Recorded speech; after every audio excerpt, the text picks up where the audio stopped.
Knowledge for Men, episode 104. Welcome to knowledgeformen.com, where you're going to grow into the man you want to be. Your life will never be the same again. I can guarantee it.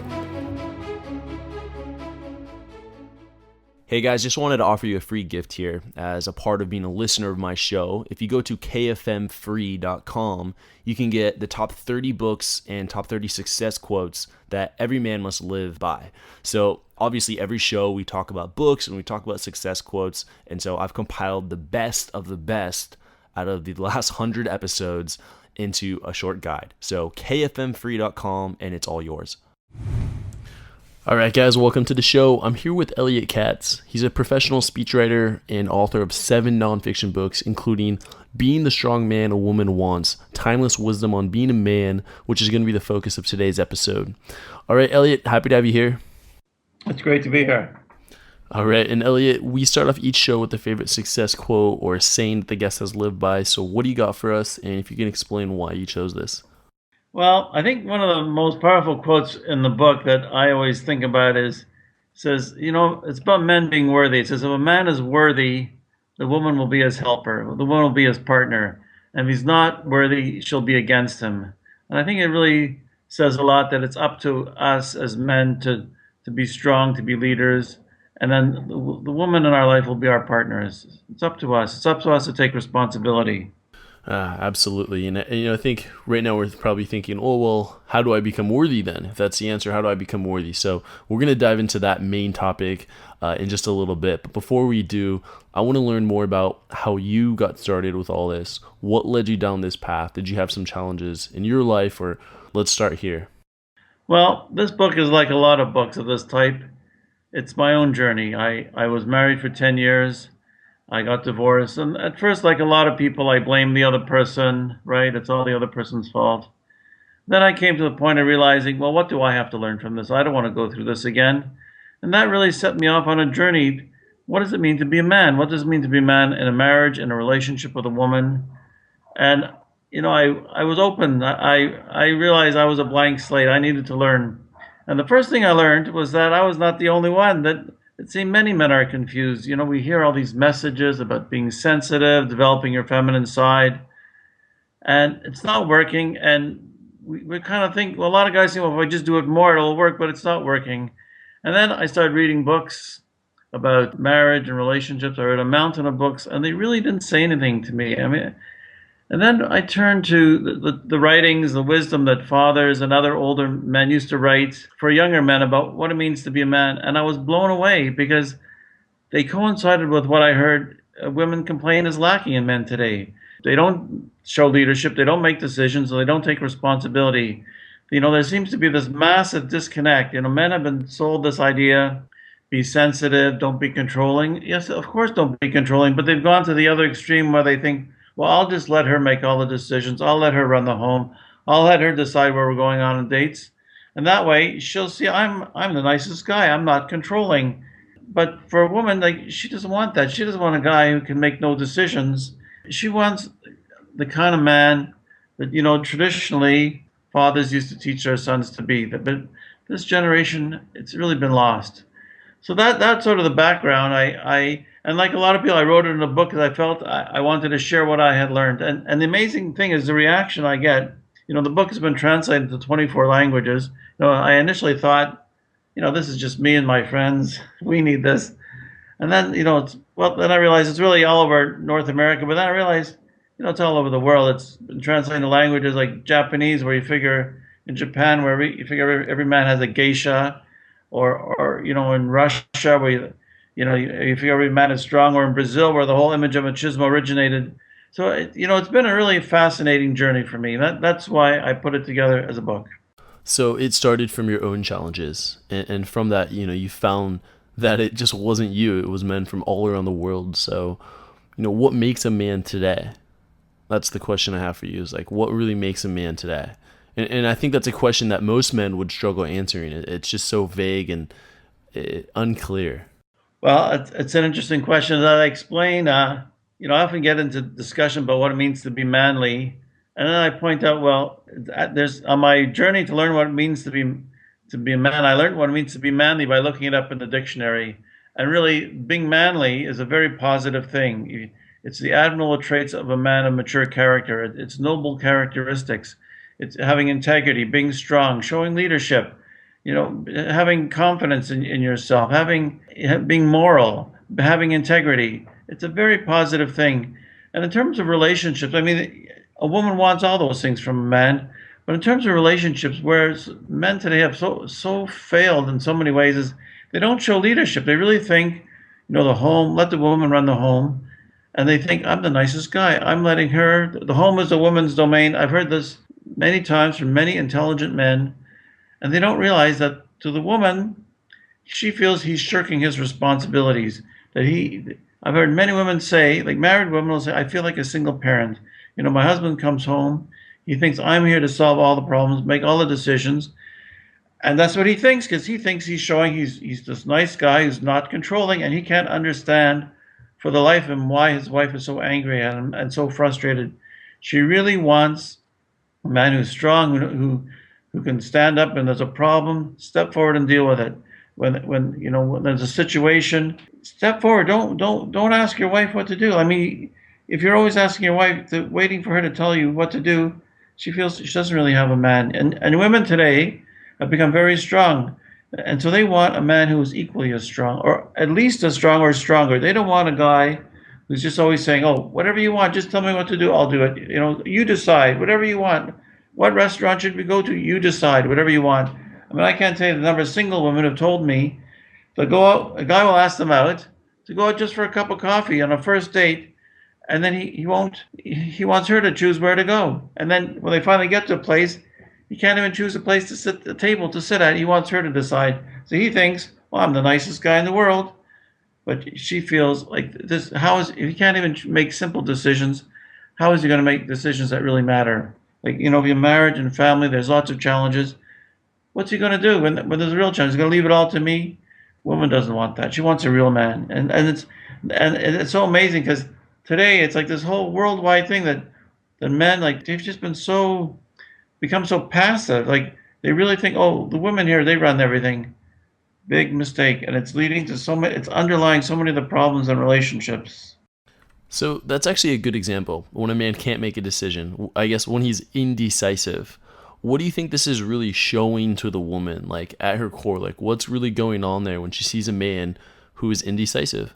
When a man won't make a decision, I'm not saying make every decision. You're not come home to your wife and say, oh, we're moving to Africa today or this next week, right? I mean, major decisions, you've got to consult with your wife, obviously.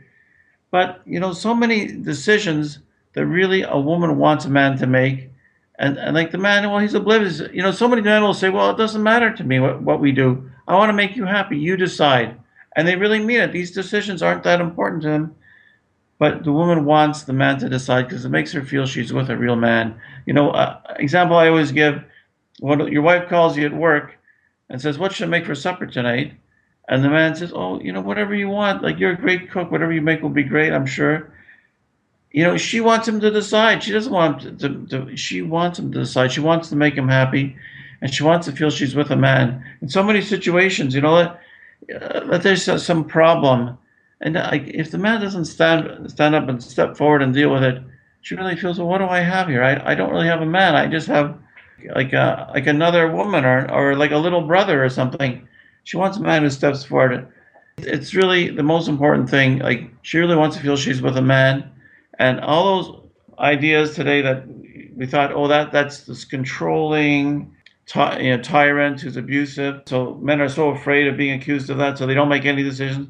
Yes, they don't want a controlling tyrant, but they want a man who's a leader. When you're having children, if you leave all the raising of the children to your wife, she thinks, well, what do I need this man for? He's not being a father. He's not being the man of the house.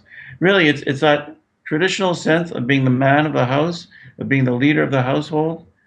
That's what she wants. She doesn't want a tyrant. She doesn't want someone who's going to make every decision, not let her make any decisions. But on the same way, she doesn't want a man who makes no decisions.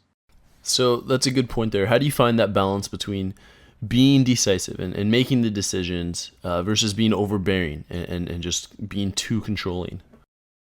Well, it's a good question. I deal with it in the book, and really, someone who shows leadership and someone who's controlling, they're really opposites. Someone who shows leadership, is mature. He has self-confidence. He's thinking about the greater good of his family, of his relationship. Someone who's controlling is very insecure and is only thinking about themselves. So it's really they're just opposites. And also, another question people ask is, well, how if a woman wants to make decisions, how do you know what decisions you should make? And when should you ask her? And it really depends on who, use your own judgment, who you're with. Some women, they feel very comfortable with a man making most of the decisions. They like it. They feel like, I'm with a real man. Other women have more, they have strong feelings on certain things. So of course they should participate in decisions. But the main thing is just don't leave every decision to her. She'll feel she doesn't have a man. And so much about being a man is embracing your masculine. So, what is masculinity, and how can men reclaim their masculine self? Well, it's a good question. So I was talking about manliness. So people often put together the words macho and manly together when really they're opposite. Macho is a self-centered, showy kind of obnoxious trait. Like manliness is really the noble qualities of being a man. So, how do you reclaim your masculinity? Start by being a man. I suggest, start hanging around with men who are manly. What did I do? I joined the baseball team. It was great. As guys get together, we act like men. I was really watching how they acted. Like in anything, you want to learn how to do it, watch people who are good at it. So watch a man who is manly, who shows leadership, whose wife looks up to him, who, when there's a problem, steps forward, takes charge, and comes up with a solution and implements it. I have to tell you, in my past life, I used to see men like that. I thought these guys were old-fashioned. Oh, gee, how come their wives be with such old-fashioned guys? But no, really, their wives respected them because there was a problem with the children at home. They stepped forward and dealt with it. They didn't leave it all to their wives. So watch people who are successful, and then just start implementing it. If you're with a woman, you ask her out for a cup of coffee. Be a man with a plan. That's what women tell me. They want a man with a plan. You're asking a woman out. Don't ever call up a woman and say, "Would you like to go out Saturday night?" And then she says yes, and then say, "Oh, well, what would you like to do? What time should I pick you up? Where should we go?" You've blown it right there. Be a man with a plan. You know a little bit about the person. Do some research. Find something that you think you would both enjoy doing. Then make some plans. Like say, okay, here's the plan. I'll pick you up at 8 o'clock. We'll go for dinner. Then we'll go see this show. I thought you would really enjoy it. Or we'll go to a concert. Or whatever you want to do. Or we'll go hiking or riding our bicycle. Whatever you want to do. But just think what you would both enjoy doing, and be a man with a plan. Women hate it. I have two daughters, and even when one was 18, I remember her and her friends, they're 18 years old, saying they can't stand it when a guy asks them out and asks them what they should do on the date. It's like, you asked me out, have a man with a plan. And really, even at that age, I say, if a guy doesn't have a plan, who just says, oh, you decide, you're good at planning things, it's a big, big turnoff. It's all ages. All ages are effective. So what are some of the confusing messages that men have received in society for the past 50 years or so that may have led to this place where just like a softer man has erupted? Right. So a lot of the messages, like be sensitive, don't be controlling, all these ideas, a lot of the problem is really like our changes in our society. So a lot of guys, a lot of young men today, they're raised in families where the parents are divorced. They're raised mostly by their mothers, and even if they're not divorced, they're raised mostly by their mothers or a nanny, mostly by women. Their fathers are out working, and they come home late at night. After working a hard day, they go to school. Most of the teachers are women. They watch television. On television today, men are portrayed as buffoons. It's really horrible. They're portrayed as incapable and always expecting the woman has to come rescue them. So many times when I talk to men, I say, well, you got to start acting like the man. You got to start showing leadership. That's why your wife is so frustrated with you. They say, no one's ever told them this before. Like, where would they get these ideas when they've been, most of their contact has been with women. They have no male role models. And on what television, which is really a major influence in people's lives, all the men are portrayed as incompetent, incapable of doing anything. So that is really underlying a lot of it. In the old days, I don't want to say the old days, that's not a good way, but traditionally, fathers were taught their sons about being a man, or if there wasn't a father present, sadly, like a grandfather, an uncle would take an interest in a young man, spend time together to be a role model, to show him this is how a man acts, this is how a man acts, interacts with other men, this is how a man interacts with women, this is how a man treats a wife. Very important things. Huh. And I could see how this could lead to challenges in a relationship. And just while we're on that topic, what are some of the common challenges relationships face, and how should the man respond? Well, that's the interesting thing. As I was researching the book and just talking to people and reading, I started seeing that a lot of the challenges that I and my friends faced, were very common, and not only very common today, but very common really throughout history. You read stuff written 1,000 years ago or 2,000 years ago, it's as fresh as today. Like one of the challenges, a lot of men think, if I've only had enough money, they want to make their wives happy. They want to buy them things, and sometimes they get in a situation where they just buying things, and they're working themselves to an early heart attack, and it seems their wives are never happy. So it's interesting. I read one source I read from 2,000 years ago, really unbelievable. Like when I read it, like I fell off my chair. It says, if you want to get rich to buy luxuries for your wife, you'll never be rich because your wife will never be satisfied. Who's rich? A man who's married to a woman who does not have a lot of material demands and who is content with his share. So it just that idea is like, well, you don't have to work for the big house. It's not going to make a difference. Yes, you have to work. You have to bring in income. You have to live a reasonable life. But if you're just working to buy more of those things, you think, well, if I could just buy enough to make my wife happy, you don't have to, because it's not going to make a difference. Yes, you want to live a decent way of life, of course, but if you're working long, long hours just to pay for everything, you're not going to get anywhere. It's not going to bring that happiness that you thought. Just decide this is a reasonable way of life. Yes, you should buy gifts for your wife to show her that you love her, but don't start working like 18 hours a day and to an early heart attack. It's not going to make a difference. So it's not about the material possessions that you can provide or have to provide. It's about becoming a hero to your woman. Absolutely. Being a hero, stepping forward and dealing with problems. So many times women will say, there's a problem, let's say with your kids. You have a problem with the kids. Like, the man will say, well, you know more about raising kids than I do. You deal with it. The kid has a problem at school. Well, you go see the principal. You know more about this stuff. I'll bring in the money. And that's a big mistake. People say to me, well, look, what if the man works hard and he's really tired when he gets home? So I say, just like a man works hard to, provide a good life for his family, he's got to save some of that energy to be, to show leadership and be the man of the house, because for the same reason, because he wants his family to be happy. His family won't be happy with a man who's just there bringing in money.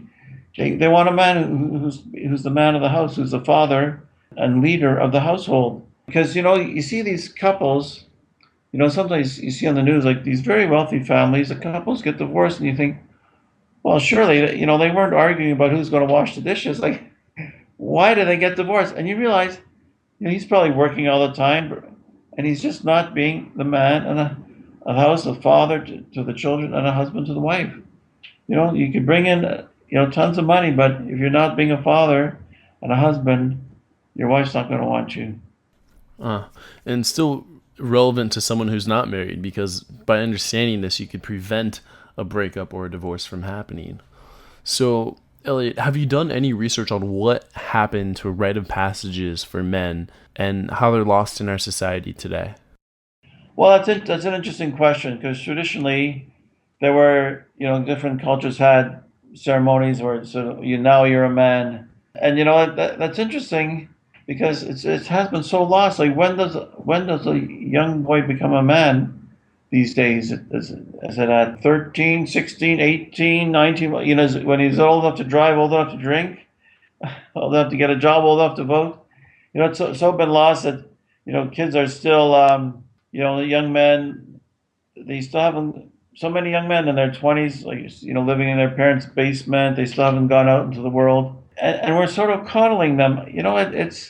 It's a very good question. I think Part of it is that because boys are raised mainly by mothers, maybe they coddle them too much. Like to a mother, to a mother, a son can do no wrong. So whatever he does, they don't really push them to. I mean, I'm not talking everyone, but often you see that women don't push their sons as much as men do. Like a man would say, it's time for you to go out, start supporting yourself, so earn your own money, solve your own problems. Don't keep running back to your family to bail you out every time there's a problem. Learn to bail yourself out. That's really growing up and taking responsibility for your actions. I know what you're saying is true. That's really been lost. I don't know how to encourage young men to do that except to say that men have to step forward and be fathers and encourage their sons to say, okay, go out into the world. Don't run back every time there's a problem. Learn to solve your own problems. Yeah, and I think it's giving birth to that passive trend that you were talking about. It's so funny because if you ask girls what they want, they're going to say, oh, I want a nice guy. I want a nice guy. That's really just what I want. And then when the nice guy's in front of them, or when she is with a nice guy, she'll leave him because he's too nice.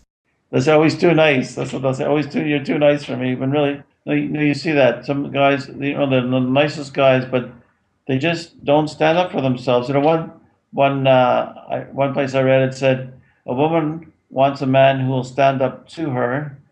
So that by standing up to her, you're showing her that you will stand up for her. So if you can't even stand up to her, what are you going to do when she needs you to protect her? You're not going to be there for her. That's her fear. They really want a man. They don't want someone, a controlling tyrant who's going to not let them have friends, not let them see their family. No, but they want a guy who steps forward and takes charge. It makes them so happy to see that.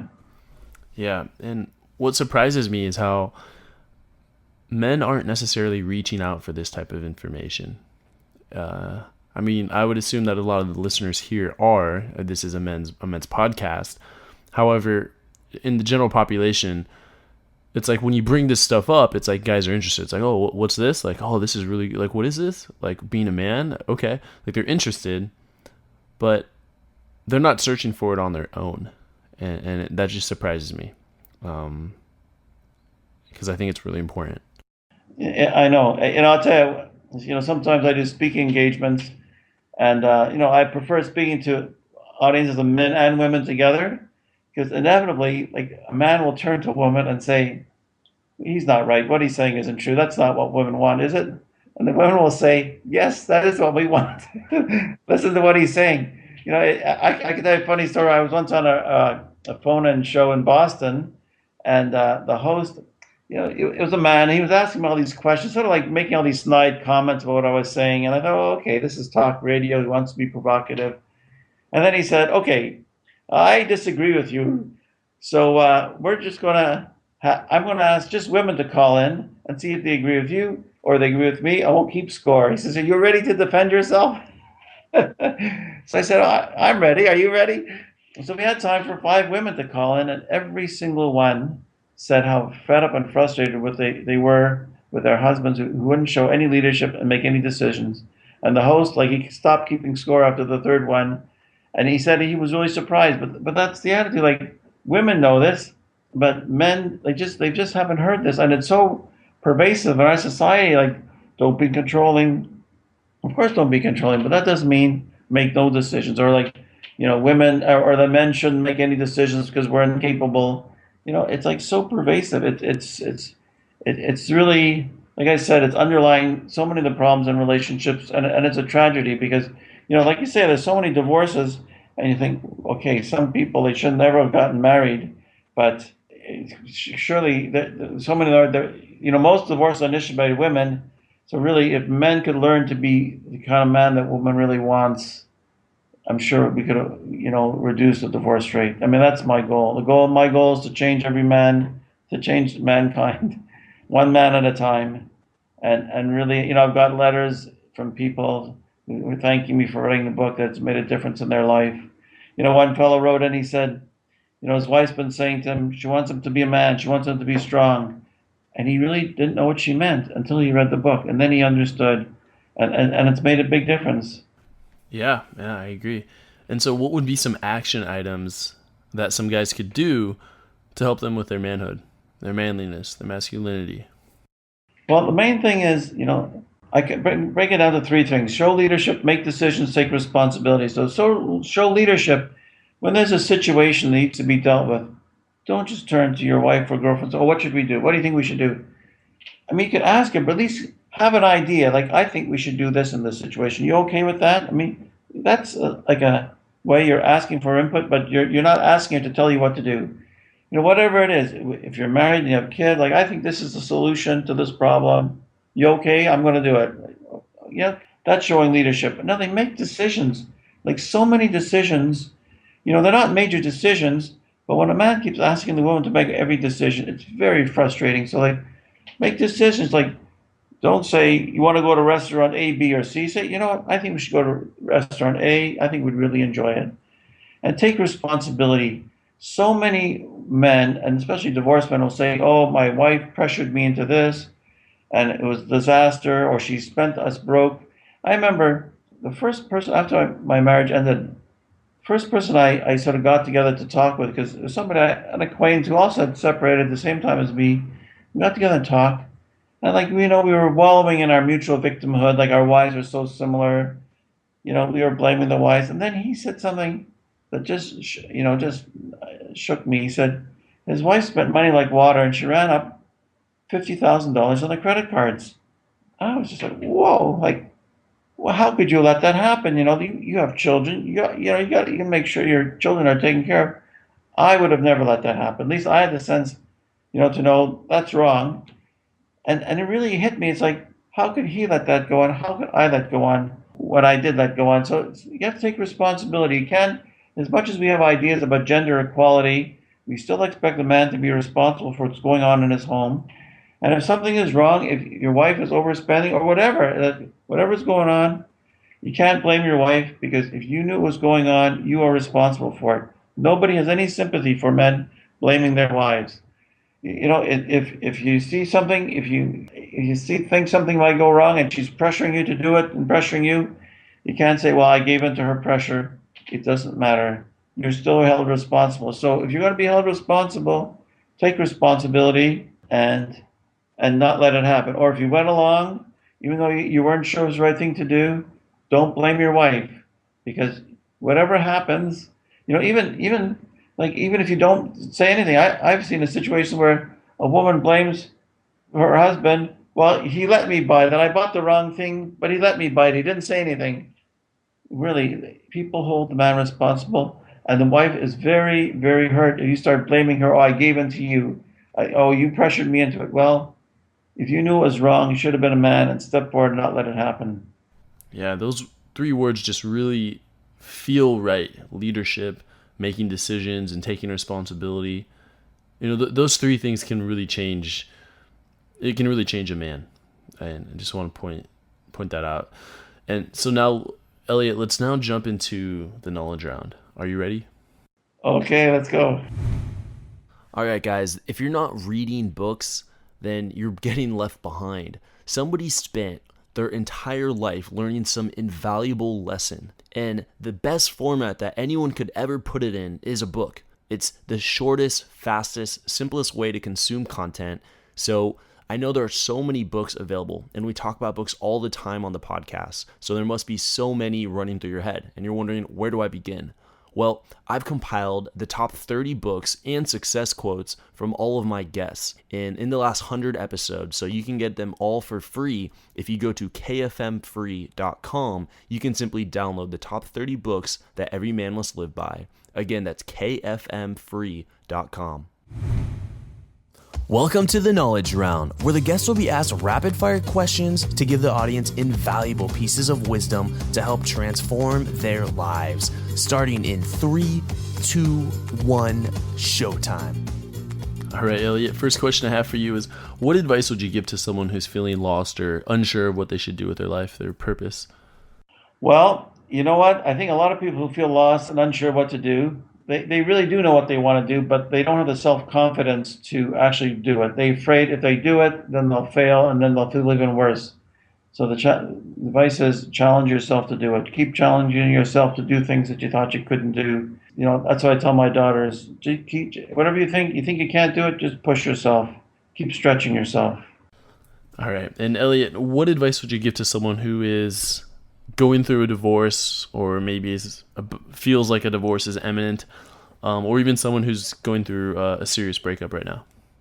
Well, it's a difficult question. If you're about to go through a divorce, no, but it really depends on the situation. Usually, it's the woman who wants a divorce.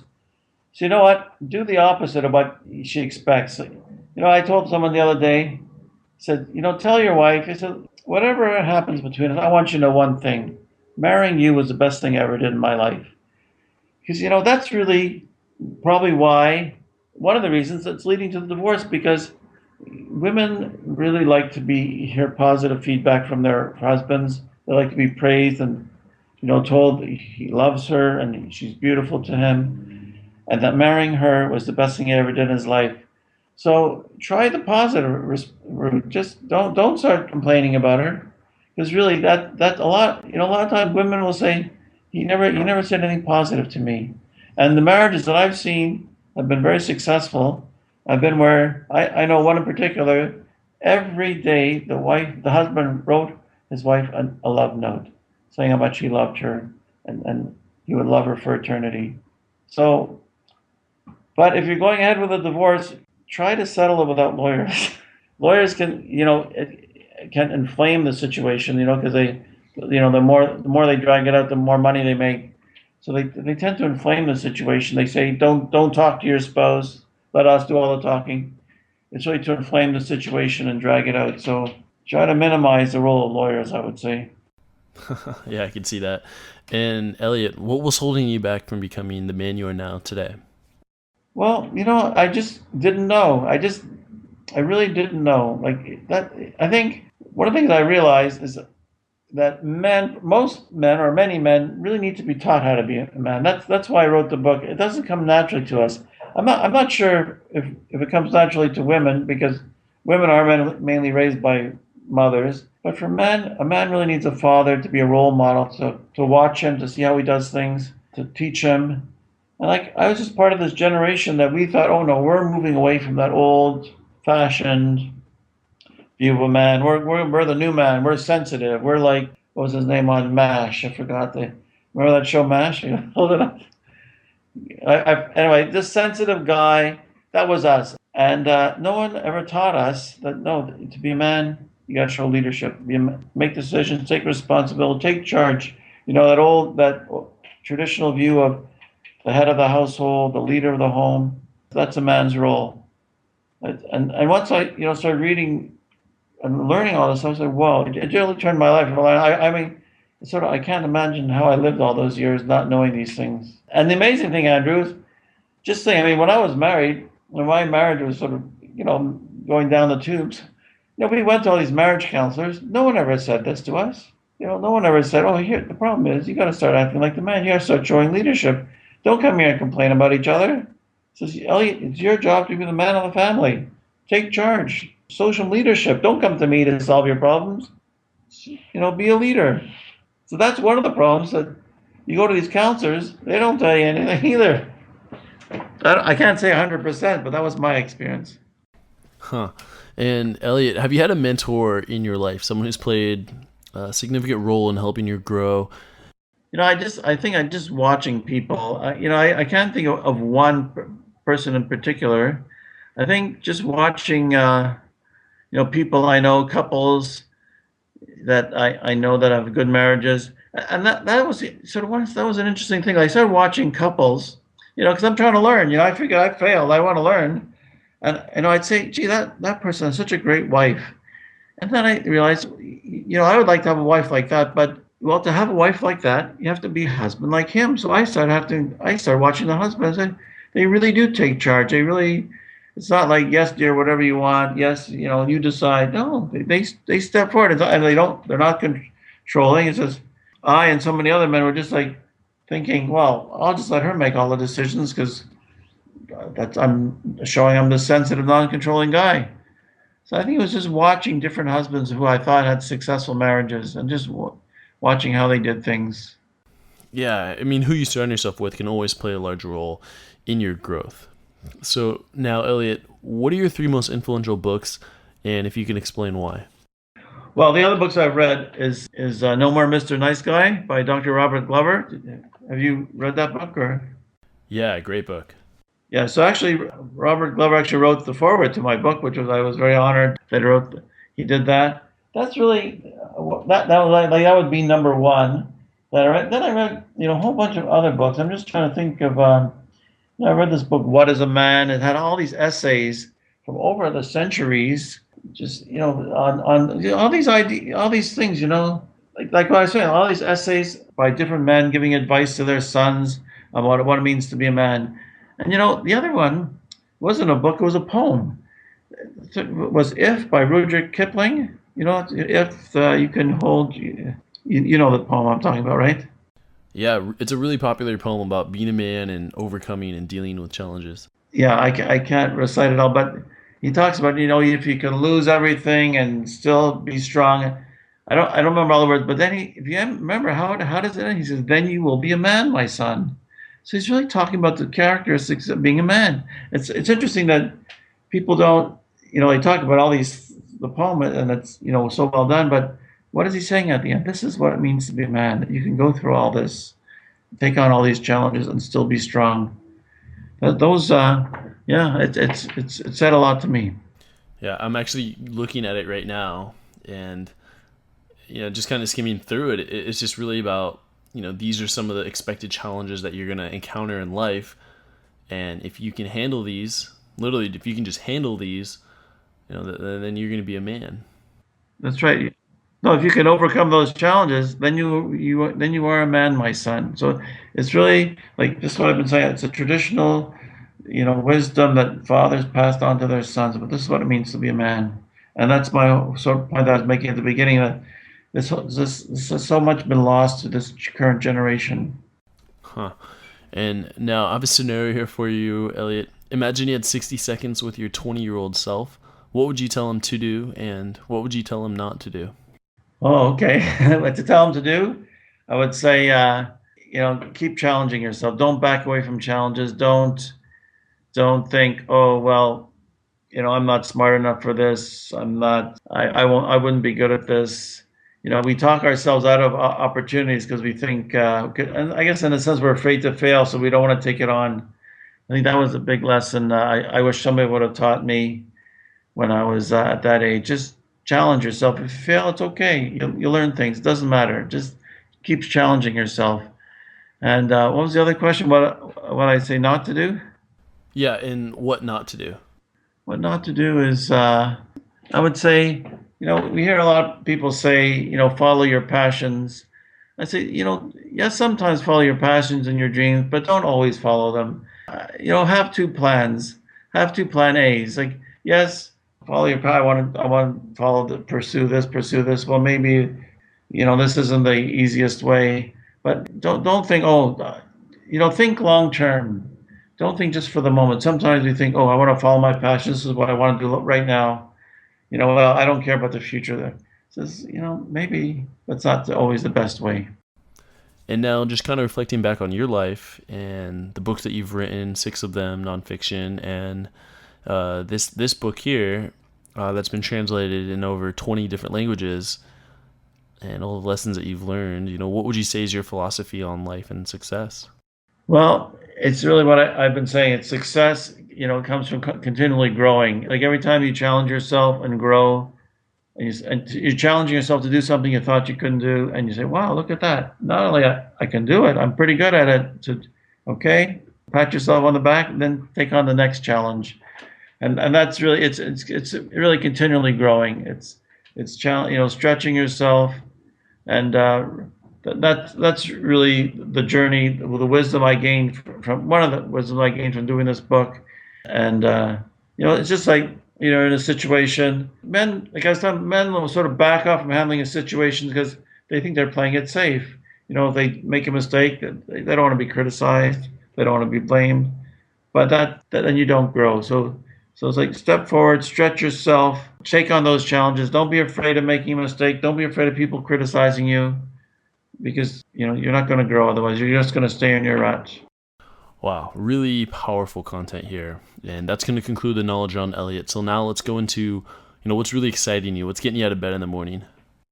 Well, the main thing is I'm continuing to promote the book, the ideas in the book, and really get the ideas out there. And I speak to different groups, and I'm trying to develop like a program where we could sort of make it experiential, where maybe do some role playing on how to handle different situations. Maybe get some women in to act like a fellow's wife or girlfriend, and challenge him to actually speak up and say what he thinks and say what he wants to do, and ask out a woman properly. That's what I'm trying to do. So it's a big job. It's like I said, the response to the book, like I said at the beginning, at first I thought it's just me and my friends. It's really like all over the world. And I'm really trying to get the message out, because really the cost is horrible. The divorce, the children being from a broken home, the fighting going on between parents and a divorce, and so many kids growing up without fathers as a result of divorce. It's a horrible thing. And I really think if men start realizing, well, this is the way you need to act, and things will be better in your marriage, then we can make a big difference. Yeah, that's a mission that I support. I really do. And so how can my audience follow up with what you're doing? Sure. My website is beingthestrongman.com, and you could email me through the website, or you can get the book, Being the Strong Man a Woman Wants, through Amazon, and it's available as a Kindle ebook and as a paperback.